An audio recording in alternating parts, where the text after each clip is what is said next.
La femme vient de monter dans l'avion et découvre quelque chose d'étrange. C'est le dernier vol de la journée, mais il n'y a que quelques passagers dans la cabine. Elle vient de s'asseoir. Elle remarque que la lumière au-dessus de sa tête clignote sans cesse. L'homme à côté d'elle la rassure en disant que c'est normal. Cela calme ses inquiétudes. Mais soudainement, un bruit de bagarre se fait entendre. Une vieille dame dit paniquée qu'elle doit descendre de l'avion. Peu importe combien l'hôtesse essaie de la calmer, elle ne se calme pas. Jenny s'approche pour aider. Elle est psychologue. Elle suppose que la vieille dame est terrifiée intérieurement. Après une séance de thérapie mentale, la vieille dame se calme. Jenny retourne à son siège et boucle sa ceinture de sécurité. Un autre bruit étrange se fait entendre au-dessus de sa tête. Elle demande à l'homme à côté d'elle s'il l'entend. Mais Jacques reste calme. Cependant, ce bruit persiste. Elle ressent soudainement une grande peur. Elle se lève et court aux toilettes. Elle tente de se calmer en se lavant le visage avec de l'eau froide. Mais soudain, elle entend la voix de sa mère de l'autre côté de la porte. En levant les yeux, elle remarque que la porte des toilettes a changé. Jenny pousse la porte. Elle se retrouve dans sa maison d'enfance. C'est vide. Il n'y a personne. La voix de sa mère provient d'une chambre. Jenny ouvre rapidement la porte.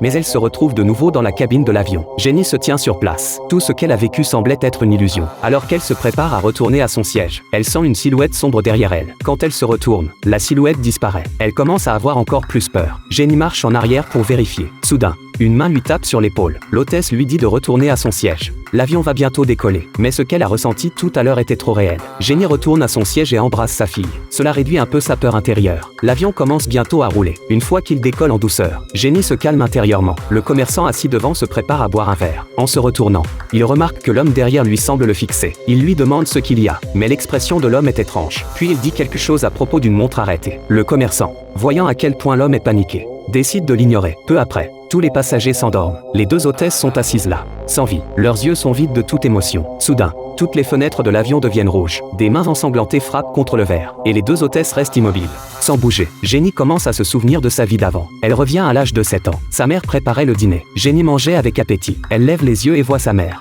le visage couvert de sang. Dans le miroir, elle regarde rapidement sa mère. Mais tout semble normal. Quand elle regarde à nouveau le miroir, elle voit toujours la même image étrange. Jenny commence à douter que la femme devant elle soit sa mère. Sa mère se lève pour faire la vaisselle. Un bruit étrange résonne dans ses oreilles. Soudain, sa mère commence à se tordre étrangement. Jenny se réveille en sursaut. Tout est normal dans la cabine de l'avion. Mais juste après, l'avion commence à secouer violemment. Il y a des turbulences. L'hôtesse demande aux passagers de rester à leur siège. Un passager à l'arrière commence à manquer d'air. Il tombe ensuite dans les pommes. Jenny demande à tout le monde de faire allonger l'homme. Après avoir pratiqué la respiration artificielle, l'homme ouvre soudain les yeux. Il saisit brutalement le cou de Jenny, murmurant des incantations étranges. Jenny, paniquée, pousse l'homme, mais les autres passagers semblent ne rien voir. Ils sont effrayés par son comportement. Puis l'homme commence à convulser sans cesse. Jacques crie le nom de Jenny, essayant de la réveiller. Mais Jenny voit à l'arrière du siège une main noire sortir, suivie d'un visage étrange, jusqu'à ce que l'homme cesse de convulser et perde sa respiration. La silhouette noire disparaît devant Jenny. Les passagers n'ont pas eu le temps de se remettre de leurs émotions. L'avion commence à secouer violemment à nouveau. L'hôtesse est projetée en l'air puis retombe au sol. Jenny crie à sa fille de mettre son masque à oxygène. Elle se précipite elle-même pour mettre le sien. Peu après,